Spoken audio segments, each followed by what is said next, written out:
Kinabukasan ng umaga, ating tingnan ang kalsada.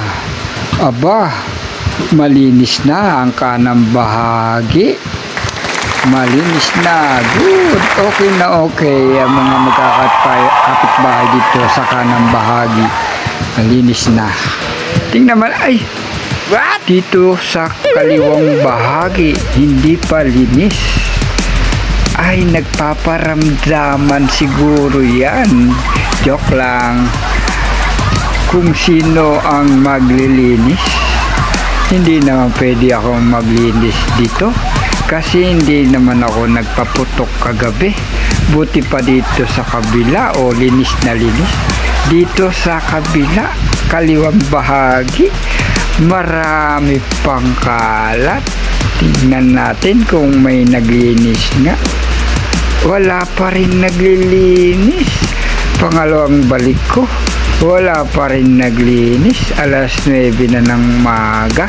Tingnan na, ay, ayun, may nakita na ako. Yung bandang dulo pa na kapitbahay namin ang naglilinis at nagwawalis. Ayan, meron na pong nagkusa. Balikan ko nga uli.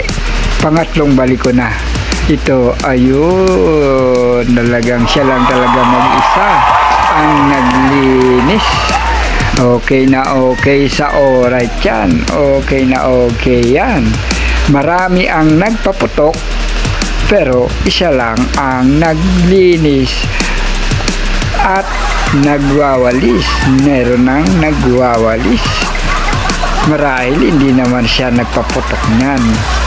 Marami ang nagpaputok, pero isa lang ang naglinis. Ayun, tingnan ko yung manok ko, buhay pa. Ay, buhay pa yung manok ko na nakaranas ng pagputok kagabi. Ayan, okay, masigla naman siya. Hindi naman siya nahihilo at napaparaning.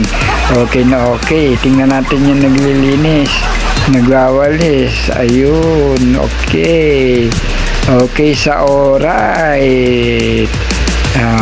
Isa lang talaga ang nagwalis. Okay yan, good. Pakisama yan sa kapitbahay. Pati hindi na niya tapat, dinalisan niya na rin. Okay na okay yan. Okay na okay. Good. Yan. Maya-maya talagang malinis na yan kasi meron na ang nagwalis. Yan. Thank you sa inyong panonood.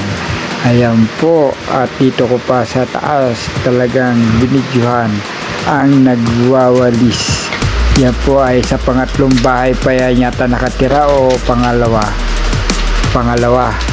pangalawang bahay mula sa amin. Isa, dalawa, tatlo. Pangatlo sa kanya. Okay, good. Marami pong salamat sa inyong panonood ng video nito. Los mabalos sa inyong gabos.